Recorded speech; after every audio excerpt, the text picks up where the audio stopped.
জীবনটা যদি ফুলের মতন হতো কতই না ভালো হতো। সত্যি কি ভালো হতো? না, নিজের ইচ্ছেতে প্রকৃতির নিয়মে একটা ফুল ফোটে, আর সেই ফুলকে আমরা নিজের কাজের জন্য নিজেদের ইচ্ছা মতন তুলে নষ্ট করি। হ্যালো এভরিওয়ান, আশা করছি আপনারা সকলে ভালো আছেন। আপনাদের সকলকে সাথে নিয়ে আজকের নতুন একটি ব্লগ শুরু করছি। শীতকাল মানেই রস আর খেজুর গুড়। সত্যি কি তাই? এই কথাটা আমার নয়, এই কথাটা হলো আমার হাজবেন্ডের। শীতকাল মানে রস খেতেই হবে। এই ঠান্ডার মধ্যে সকালবেলায় আমার দাদার ও এসেছে রস খেতে। ওর কথা হলো দেশে এসেছে, রস না খেলে হয়? আর এখানে দেখো, পাড়াতেই একটা কাকিমা ফুল বিক্রি করতে এসেছে। আজকে যেহেতু বৃহস্পতিবার, তাই পাড়াতেই ফুল বিক্রি করতে এসেছে। মা প্রায় দিন এই কাকিমার কাছ থেকে ফুল কেনে, তাই আজকেরও বৃহস্পতিবার তাই ফুল কিনলো। কিন্তু তখন আমার মার কারোর স্নান হয়নি অত সকালে, তাই কাকিমাকে বললাম চলো একটু আমাদের ঠাকুর করে দিয়ে আসো।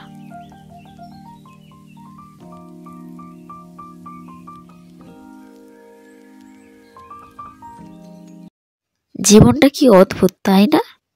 যারা কলকাতায় থাকে তারা বলে গ্রাম বাংলা কি সুন্দর, গ্রামের পরিবেশ খুব সুন্দর।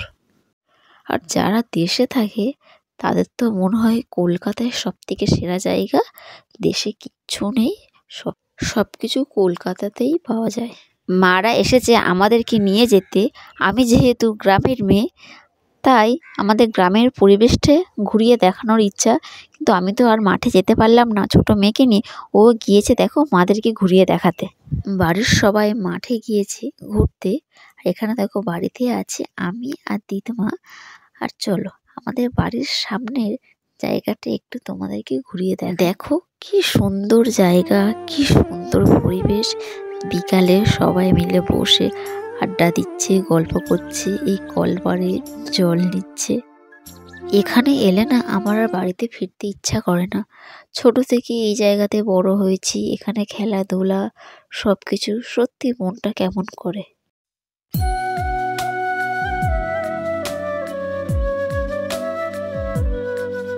আমার বাবা দেখো আমার মেয়েকে কোলে নিয়ে কত গল্প করছে। এই কদিন হলো এসেছি, আমার মেয়ে এত দুষ্টু যে আমার বাবার কোলে কিছুতে যেতে চাইছো না। কালকে যেহেতু চলে যাব, তাই আজকের ও দাদুর মন রাখতে দাদুর কোলে গিয়েছে। আর এখানে দেখো সন্ধ্যাবেলায় মা ঠাকুরকে পুজোটা দিয়ে দিল।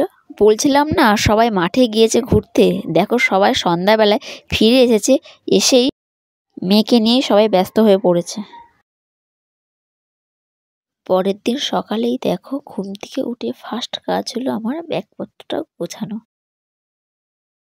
দেখো সকালে উঠেই আমি ব্যাগপত্রটা গুছিয়ে নিয়েছি। আর এদিকে দেখো সব রান্নাবান্না কমপ্লিট।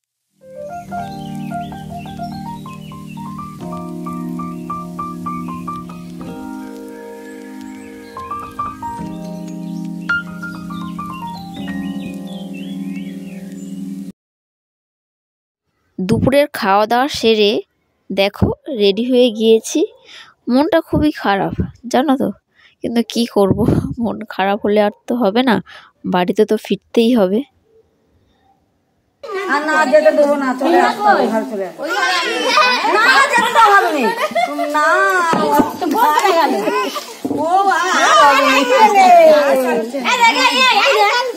গাড়ি ঢুকবে বলে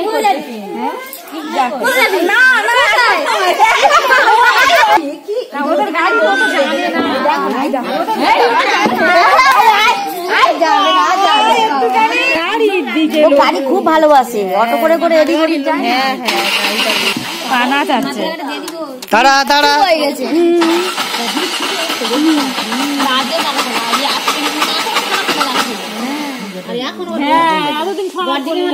ছেলে একটা ঘন্টা